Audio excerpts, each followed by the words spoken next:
Quero cumprimentar a todos com a paz do Senhor. Sou Cristina Mello. Estarei comentando a lição de número 12, a penúltima, né? Penúltima lição do trimestre, que será ministrada no dia 21 de março de 2021, com o título A Urgência do Discipulado.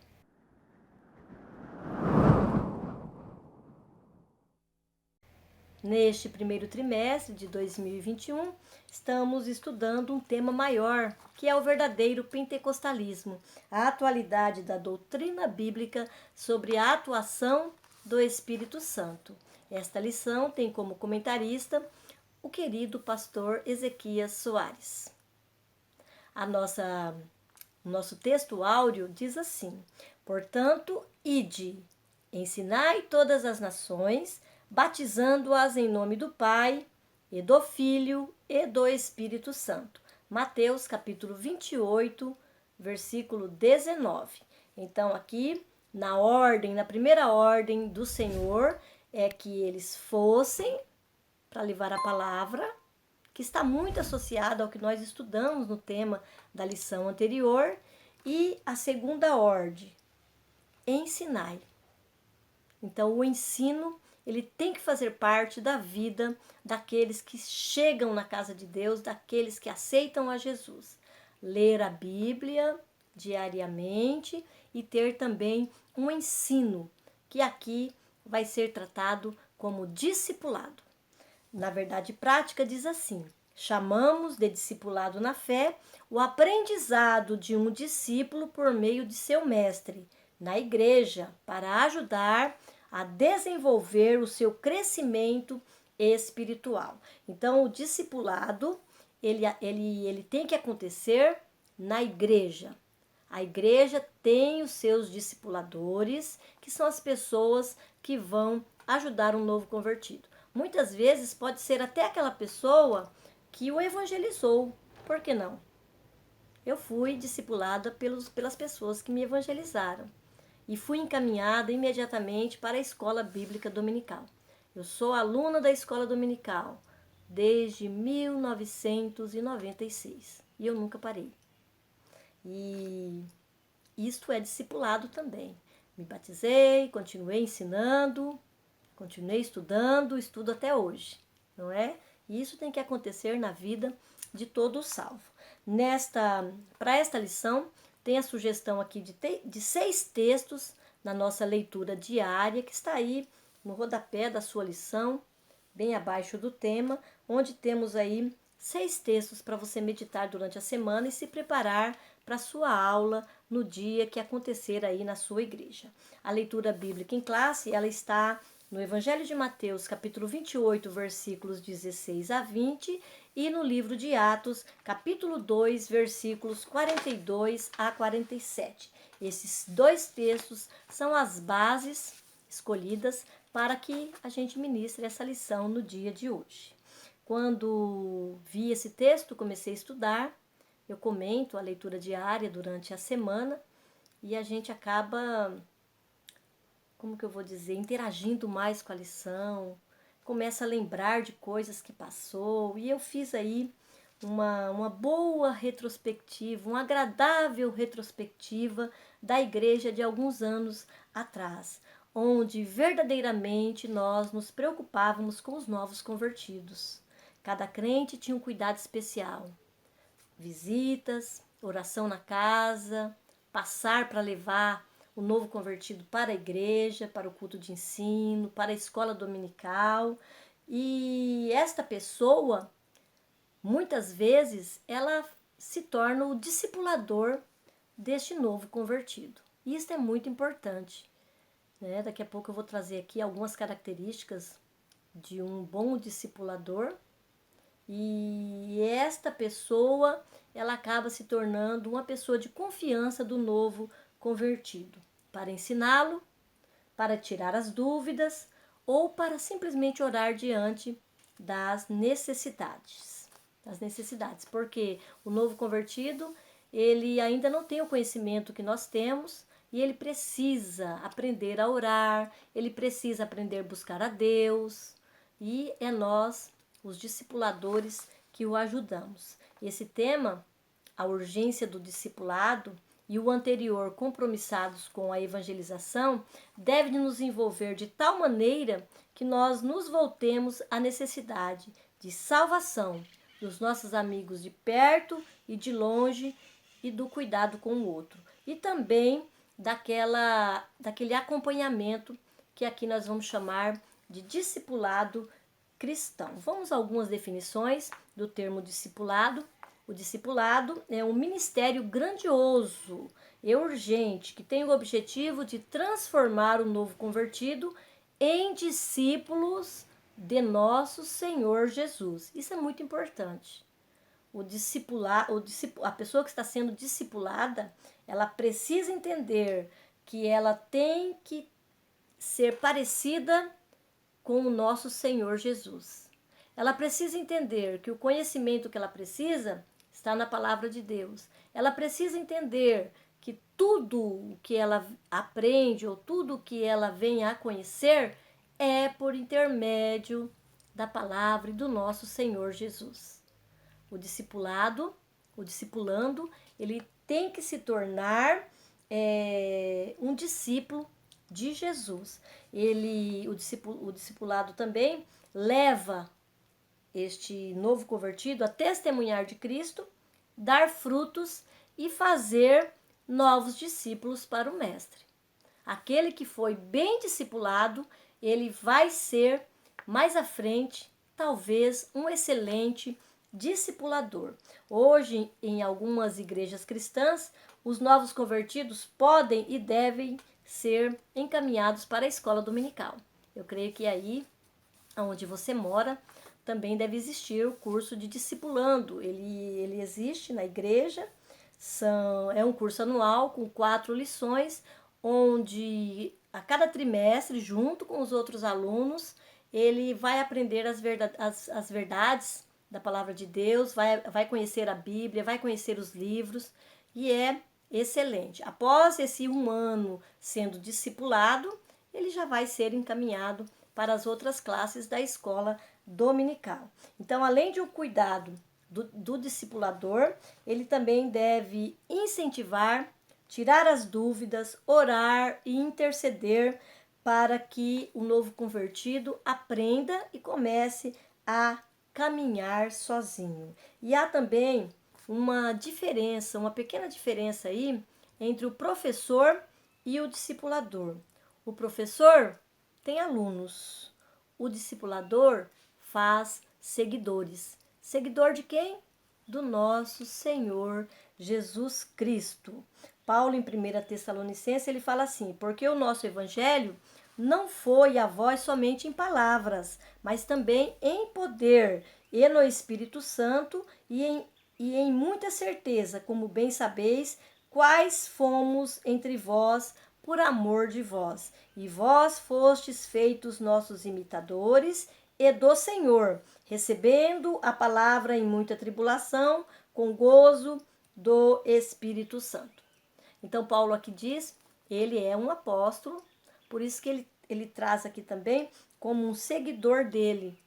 E quando ele vai tratar dessa situação, desse seguidor dele, ele fala: sois meus imitadores, como eu sou de Cristo.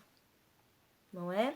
Paulo é um apóstolo. É importante nós lembrarmos que há uma diferença grande entre os apóstolos, já vai falar isso na lição, e o discipulador no dia de hoje.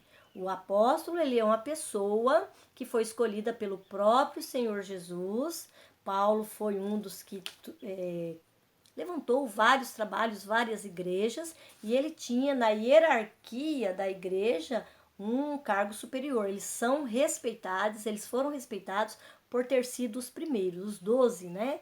Os 12, que depois ficaram 11, foi colocado mais um, que foi Matias, e Paulo também. Paulo é um dos apóstolos de Jesus. Então é diferente quando Paulo fala: sede meus imitadores. Um discipulador no dia de hoje, é bom que não fale isso, não é? Imitador do Senhor Jesus. Aí depois nós temos aqui, no livro Ibadep, fala da missão da igreja. A missão da igreja, este livrinho aqui, de teologia. A missão da igreja é discipular todas as nações. Discipular é mais que ensinar. Podemos ensinar comunicando um sistema de preceitos, mas discipulamos outrem demonstrando a verdade através dos exemplos. É possível contar aos outros como obter a vitória.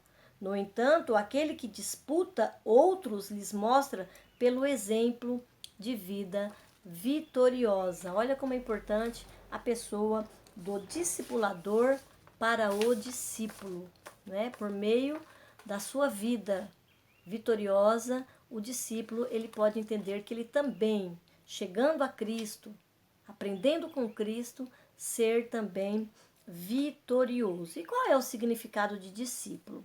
Do grego matetes, do verbo matano, aprender.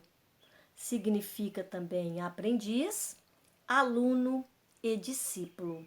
Nas Escrituras, o discípulo é aquele que aprende com seu mestre e deseja ser imitador ou seguidor de Cristo, conforme Lucas capítulo 6, versículo 40.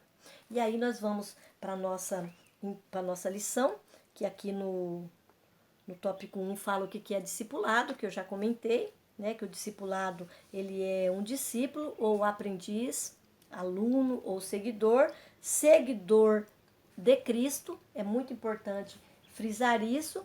E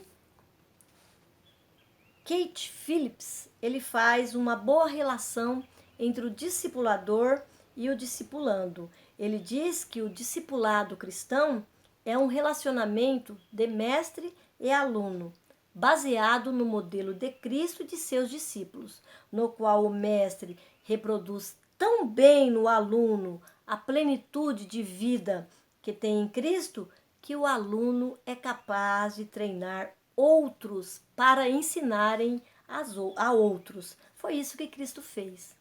Um mestre perfeito. Ele preparou bem os seus discípulos e eles depois prepararam outros. Os 12, que são os apóstolos, eles foram aqueles primeiros discipuladores conhecidos na igreja primitiva. E também os outros discípulos que eles iam formando, não é? Cristo não teve só 12 seguidores. Nós temos uma separação. 12 apóstolos e os discípulos. Tem uma passagem na Bíblia em que Cristo envia 70 discípulos. Então Jesus tinha muito mais que 12. Não é? Aqueles 12 eram os mais importantes, que em algumas passagens são chamados apóstolos e outras discípulos, porque o apóstolo também é um discípulo de Cristo, não é? Só que eles têm um trabalho diferente, não é? Eles foram chamados pelo próprio Senhor Jesus Cristo. Isso é importante. Na lição também, nós temos aqui a grande comissão de Mateus, capítulo 28, 18, 20, que está no subtópico 2. É o nome, a grande comissão, é o nome que se dá à comissão que o Senhor Jesus designou para a evangelização das nações. O verbo ensinar, em ensinai todas as nações, de Mateus 28, 19a, ou façam discípulos de todas as nações, na Nova Almeida atualizada, é mateteuo, fazer discípulos, discipular. E foi isso que Jesus fez, não é? Jesus é o nosso mestre por excelência. Ele tinha um grande número de discípulos e há várias passagens onde vemos Cristo ensinando a eles a palavra. Nós vemos muitas vezes Cristo curando enfermos, vemos Cristo expulsando demônios, vemos Cristo trazendo salvação a muitas pessoas, mas em quase todas as passagens, na maioria das passagens, começa falando que o mestre estava ensinando. Ele é o nosso maior exemplo de como discipular aqueles que foram chamados e atenderam e quiseram servir a Jesus. O exemplo que temos do nosso mestre por excelência é de alguém que estava sempre junto, não é? Ele, qualquer lugar que ele estava, seus discípulos estavam com ele. Quase sempre ele estava acompanhado de muita gente também, na qual ele sempre tinha uma parábola, algo para ensiná-los. Ele também orava pelos seus discípulos e nesta oração ele incluiu até nós. Está lá em João capítulo 17, 17. Diz assim: santifica-os na verdade. A tua palavra é a verdade. Eu não rogo somente por estes, mas também por aqueles que, pela sua palavra, hão de crer em mim. Eu e você fomos incluídos nesta oração de Cristo há mais de 2000 anos atrás. E certa vez ele ensinou os seus discípulos a orarem, os 12. Eles pediram. Eles viam tanto o Senhor orando que ele pediu: ensina-nos a orar. E Jesus nos ensina. Está em Lucas capítulo 10, versículos de 1 a 4. Ele também ensinava acerca do reino de Deus. No Sermão do Monte, Cristo ensinou a ética do reino. Para você, se você quiser conferir aí, Mateus capítulo 5 ao capítulo 7. E o fez com autoridade. Mateus 7, 29. Ele também ensinou por meio de parábolas. Ele ensinou os princípios que caracterizam o reino de Deus. E para seus discípulos em particular, ele ensinava o significado das parábolas mais complexas, porque eles sempre estavam pedindo: o que o Senhor quis dizer? Explica-nos esta palavra ou esta parábola. Uma delas é a do joio e do trigo, e Jesus a explica. Mateus 13, 3, você pode conferir, 13, 3, 31, 36, Marcos 4, 2 e 21 e 30. E Jesus servia a eles também de forma abnegada. Nós temos uma passagem lá em João capítulo 13, versículo 5, onde diz assim: depois pôs água numa bacia e começou a lavar os pés aos discípulos e a enxugar-lhes com a toalha com que estava cingido. Então o Senhor Jesus, ele ensinou por parábolas, ele ensinou nas sinagogas, ele ensinou no monte, onde vimos ali a ética do reino de Deus, e ele ensinou mostrando o amor que ele tinha pelas almas, e ele também ensinou na prática como ser servo daquelas pessoas, não é? Ele lavou o pé dos seus apóstolos. E é por isso que ele pode também ordenar, designar que nós guardássemos, ou que eles guardassem o que aprenderam, para que pudessem ensinar. Está em Mateus capítulo 28, versículo 20. Está na nossa leitura bíblica em classe. Diz assim: ensinando-os a guardar todas as coisas que eu vos tenho mandado, e eis que estou convosco todos os dias até a consumação dos séculos. Então, aquilo que eles tinham aprendido com o mestre, com o seu discipulador, esses discípulos, eles teriam que fazê-lo mais tarde. E nós vemos também que Jesus, ele não ficou apenas neste ensinando, ele levou esses discípulos à prática. Nós temos duas passagens onde Jesus envia 12 discípulos, os 12 apóstolos, para evangelizar, para curar enfermos e expulsar demônios, e dar ordens precisas para que eles voltem vitoriosos. Mais tarde nós vemos também o Senhor Jesus enviando os 70, não é? E na volta eles testificam, eles obedeceram tudo da maneira que o mestre ensinou. E quando eles voltam, eles testificam as maravilhas que se fez através destes discípulos. O verdadeiro mestre, ele ensina os seus discípulos para que eles venham mais tarde a praticar aquilo que eles aprenderam. E foi isso que eles fizeram também mais tarde. Está tudo registrado no livro de Atos, Está registrado um pouco, né? Está registrado um pouco, mas teve muito mais que aquelas anotações ali escolhidas. Mas eles fizeram grande obra, estabeleceram igrejas por todos os lugares, levaram o evangelho, evangelizaram, curaram, oraram e as pessoas receberam o batismo no Espírito Santo, fizeram grande obra, discipularam a muitos, não é?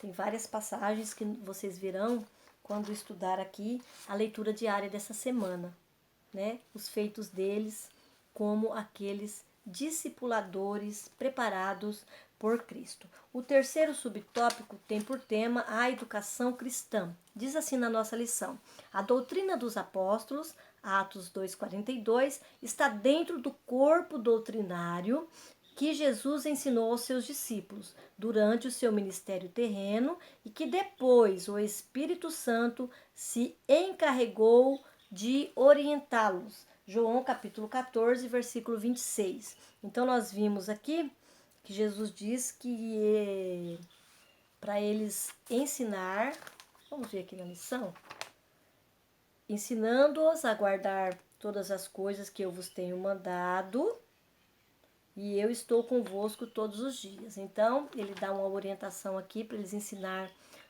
tudo o que ele tinha mandado.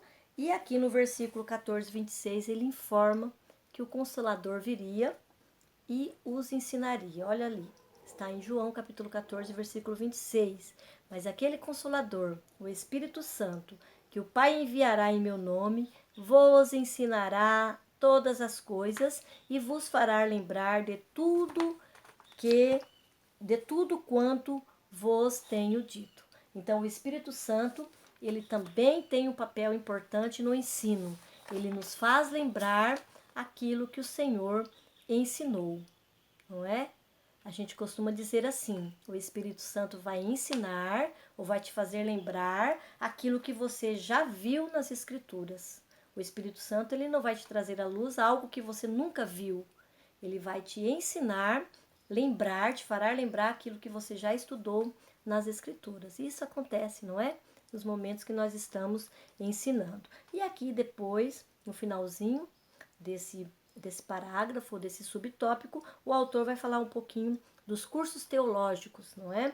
Ele fala que todos eles constam as disciplinas sobre Deus e Jesus e o Espírito Santo e a Trindade. Ele diz também que nos cursos teológicos tem estudos sobre os anjos, o homem e o pecado, sobre expiação e salvação, sobre a morte e ressurreição dos mortos, sobre a sua vinda e a igreja. E tudo isto que faz parte do currículo de um curso teológico, nas diversas disciplinas, foi o que o Senhor Jesus ensinou na Bíblia.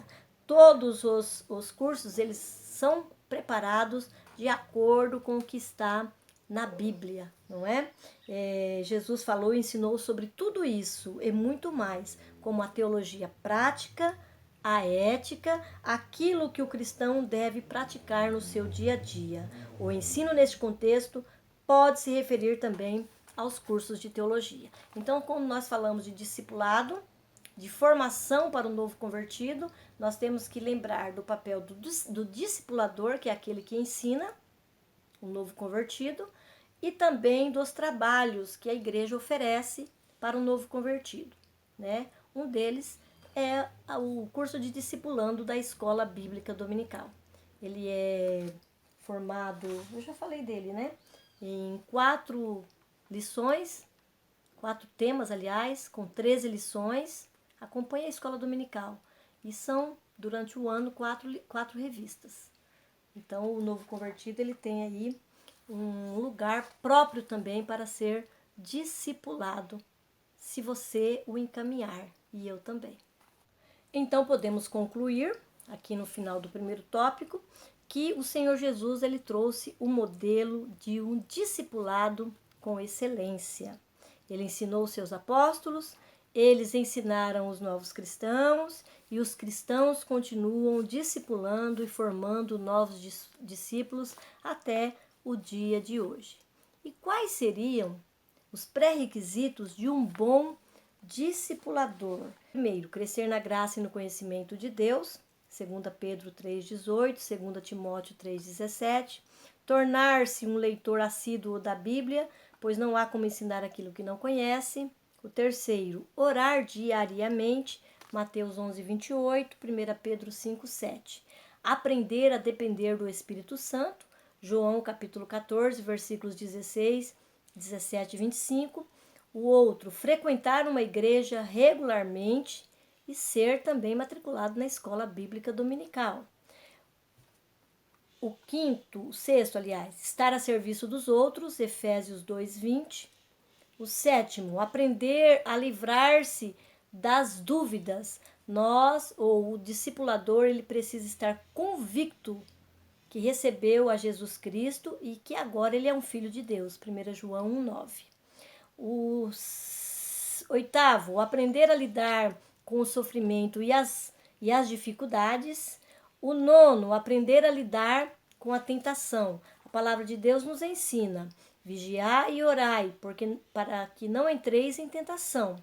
Na verdade, o espírito está pronto, mas a carne é fraca. Mateus 26:41 ainda diz: aquele, pois,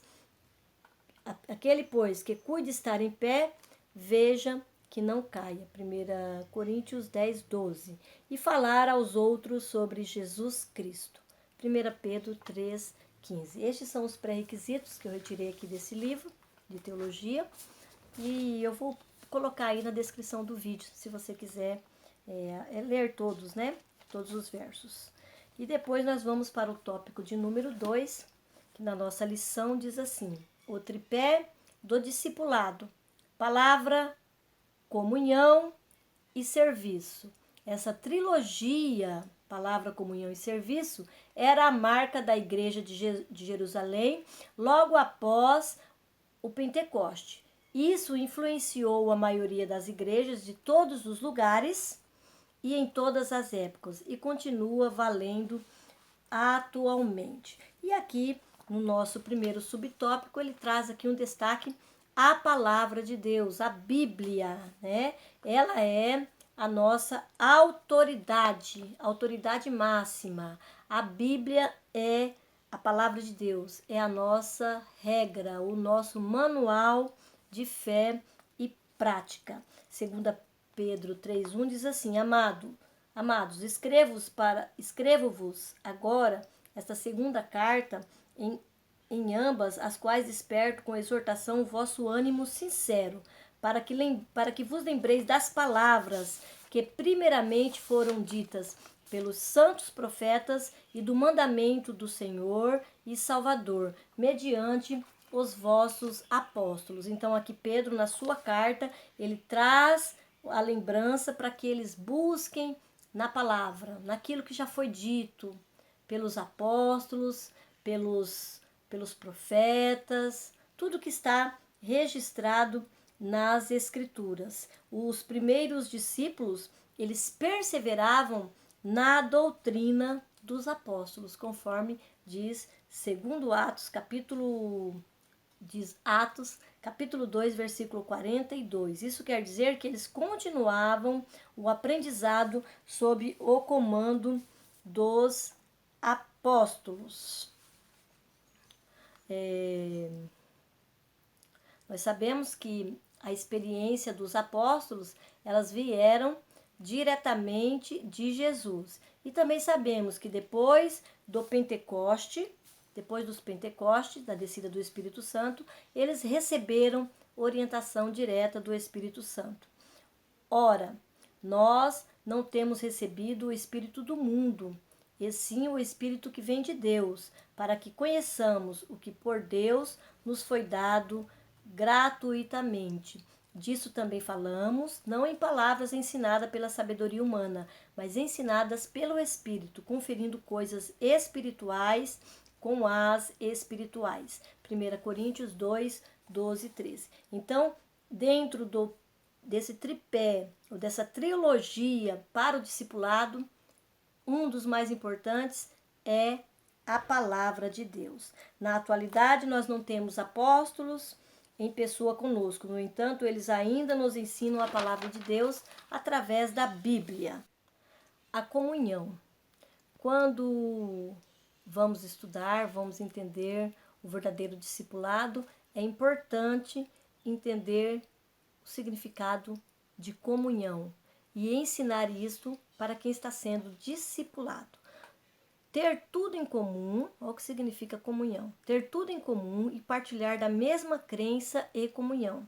A palavra grega koinomia, comunhão, significa compartilhar ou participar mutualmente de algum evento comum ou acordo, evento comum ou acordo. Então é importante que eles estejam no mesmo espírito, no mesmo pensamento, no mesmo trabalho, por que não? O novo convertido, a pessoa que está sendo discipulada, ela precisa estar totalmente envolvida nos trabalhos da igreja.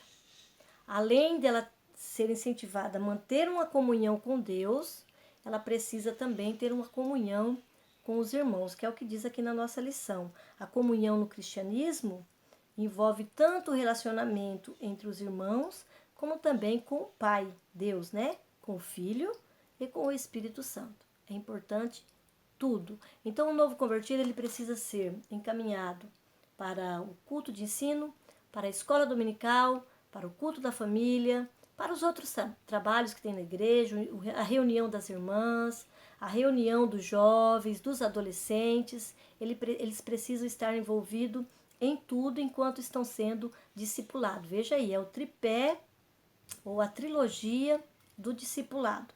E aqui o autor traz para nós como era esta comunhão de Deus com o homem no Antigo Testamento. Ele diz assim, que esta comunhão, a palavra comunhão, ela era mais usada no relacionamento entre as pessoas, conforme Salmo 133, 1. Quando se fala de reunião ou de comunhão com o ser humano, não é como nos dias de hoje, no cristianismo. Embora Abraão tenha sido chamado de amigo de Deus, Isaías 41, 8, Tiago 2, 23, e Moisés tenha falado com Deus face a face, Deuteronômio 34, 10, eles não provaram a mesma comunhão com Deus como os crentes da nova aliança. Por quê? Porque agora o Espírito Santo está no crente. É diferente, não é? Naquele tempo, o Espírito Santo ele estava sobre uma pessoa por um tempo, enquanto ele estava desenvolvendo aquele trabalho para o Senhor. Não era em todos os israelitas. Hoje o Espírito Santo ele está na igreja, ele está no crente. E por isso que esta comunhão com o Pai ela é diferente. E porque nós temos também Jesus como nosso intercessor. O terceiro tópico aqui, ele amplia ainda o significado de comunhão quando ele fala da comunhão da igreja de Jerusalém. A igreja de Jerusalém, logo nos seus primeiros dias, deu ao mundo uma lição de coinonia.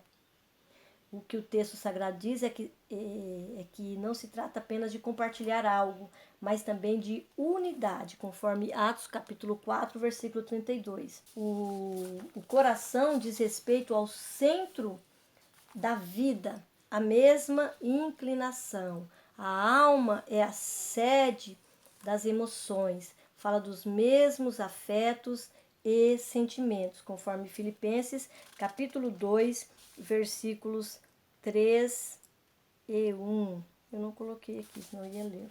Todos os crentes tinham o mesmo propósito, a mesma esperança, servindo ao Senhor. Se nós quisermos aprofundar como era esta comunhão da igreja primitiva, confira aí na sua Bíblia, Atos capítulo 2, versículos 42 e 47, Atos capítulo 4, versículo 32 a 35, Atos capítulo 5, versículo 12 a 16, capítulo 6 e versículo 7, capítulo 9, versículo 31, Atos ainda, capítulo 12, versículo 24, Atos 16, versículo 5, Atos 19, versículo 20. Falando ainda de comunhão, como era a comunhão entre os primeiros cristãos, nós vemos bem presente esta ideia do amor, da comunhão entre eles, no cumprimento dos escritores nas suas cartas. Nós vemos aqui João, ele dizendo assim, 2 João, capítulo 1, versículo 3. A graça, a misericórdia, a paz da parte de Deus e da do Senhor Jesus Cristo, o Filho do Pai, sejam convosco na verdade e no amor. Que cumprimento lindo, não é? E aí também Paulo, nas suas cartas, ele também fazia cumprimentos muito elogiosos entre os irmãos. E aqui eu trago um de despedida. 2 Coríntios, capítulo 13, versículo 13. Ele disse assim: a graça do Senhor Jesus Cristo e o amor de Deus e a comunhão do Espírito Santo sejam com vós todos. Amém. Então eles tinham assim muito amor, muita comunhão entre eles. Paulo ensinando, João admoestando, exortando, Pedro, mas sempre trazendo aquela questão assim do amor entre os irmãos, uma correção em amor, não é? Isso é muito importante, a gente vê registrado na palavra de Deus.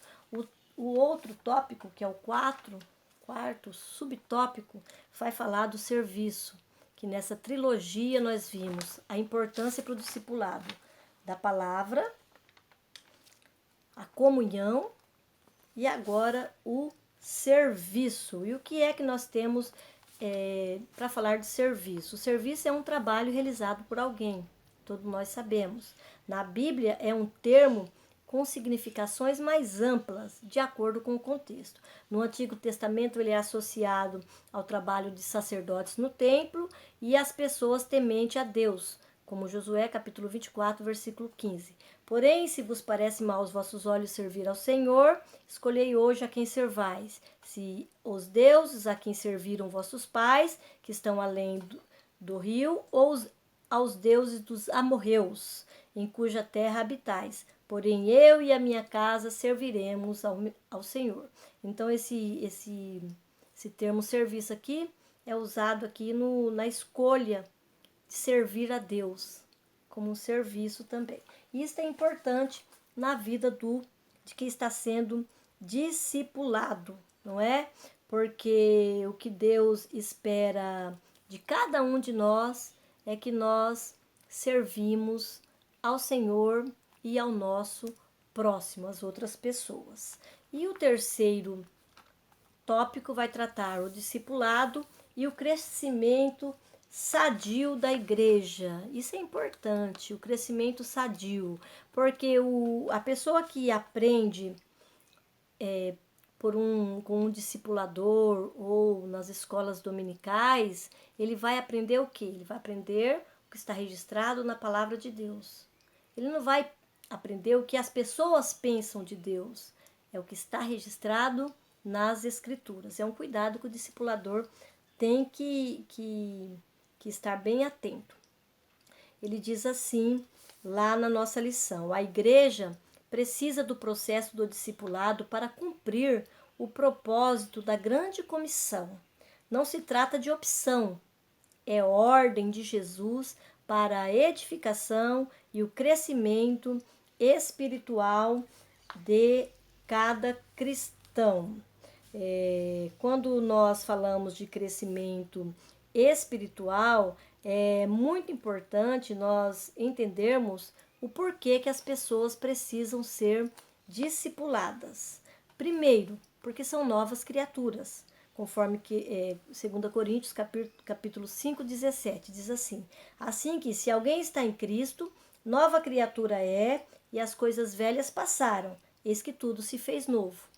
Então ela vai viver em novidade de vida. Aquilo que ela vivia antes, muita coisa, a maioria, não vai servir mais. E isso ela vai aprender consultando a palavra de Deus, para deixar o que é velho para trás e viver uma nova vida agora agradando ao Senhor. Olha a importância do discipulado.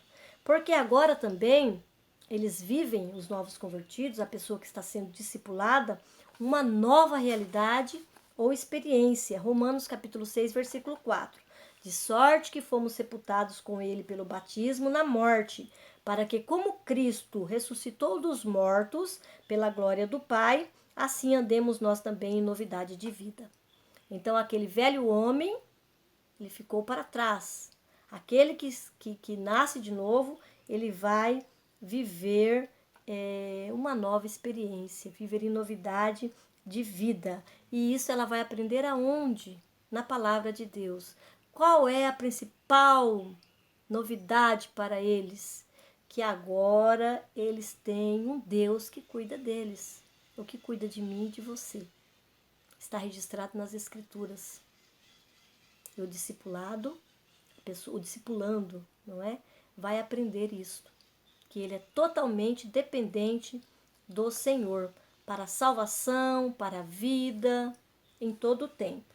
E eles precisam também crescer espiritualmente de forma sadia, conforme 2 Pedro, capítulo 3, versículo 18. Crescei na graça e no conhecimento do nosso Senhor Jesus, nosso Senhor e Salvador Jesus Cristo. Este é o crescimento espiritual e sadio. O segundo aqui, subtópico, o autor trouxe o crescimento numérico.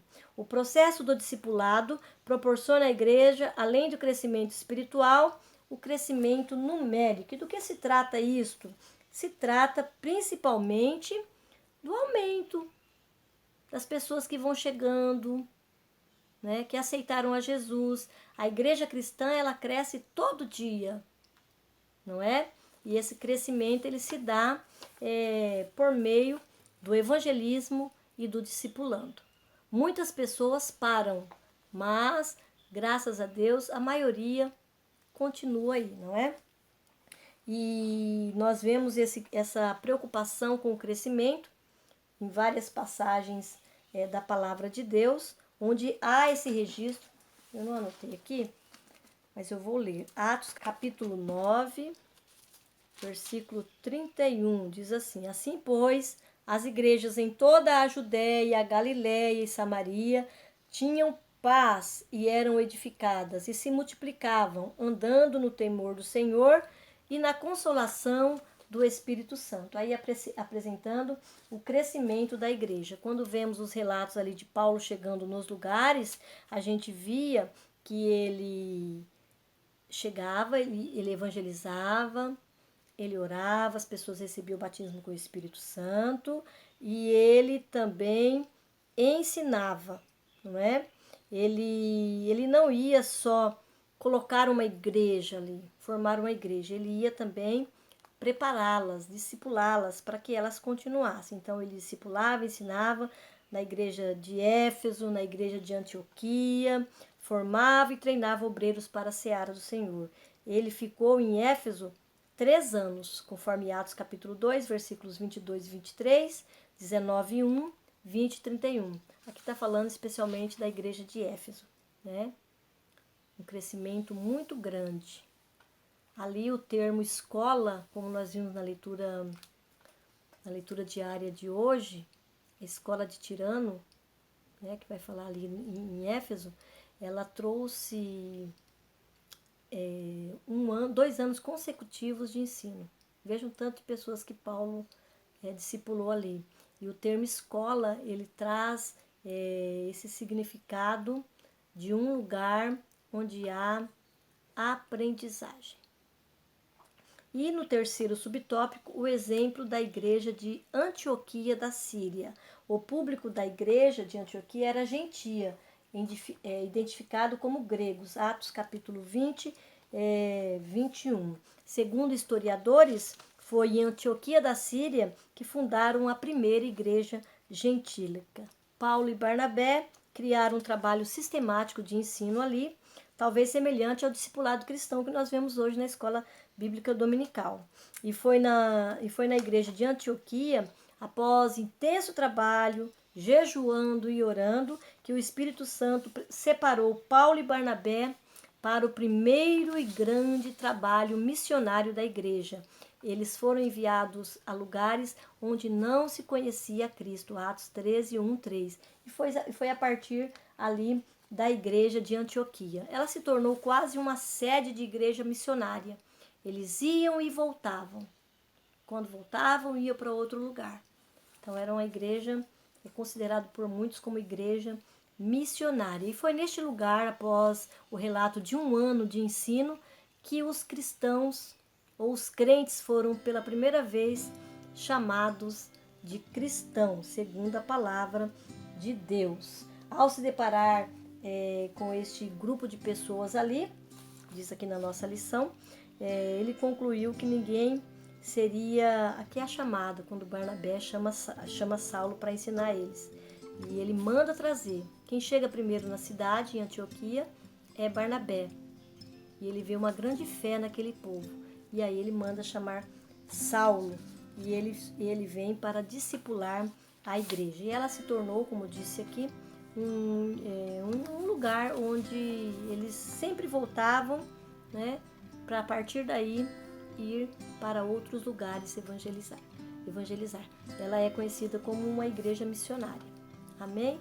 Então era isso que eu tinha para falar. Talvez ficou alguma coisa, mas que o Espírito Santo fale melhor ao seu coração e que eu e você estejamos dispostos a continuar a obra, né, do Senhor, evangelizando e também discipulando. Na conclusão diz assim: Deus tem interesse no bem-estar social e espiritual do ser humano. Isso vale para a igreja e para a sociedade. A educação com base nos princípios cristãos é importante porque, além dos valores espirituais, contribui na construção de uma sociedade civilizada. A base dos valores morais e espirituais é a Bíblia, a palavra de Deus. E eu quero agora te agradecer. Se você gostou da minha aula, clica aí, curtindo e compartilhe com as pessoas que você gosta, que é aluno da Escola Bíblica Dominical. Quero pedir a Deus a bênção dele sobre a sua vida, a sua casa, a sua família, a sua igreja e a escola dominical a qual você pertence. Se você estiver com aula presencial, vá na sua escola dominical no próximo domingo aprender com o seu professor. Deus abençoe a todos.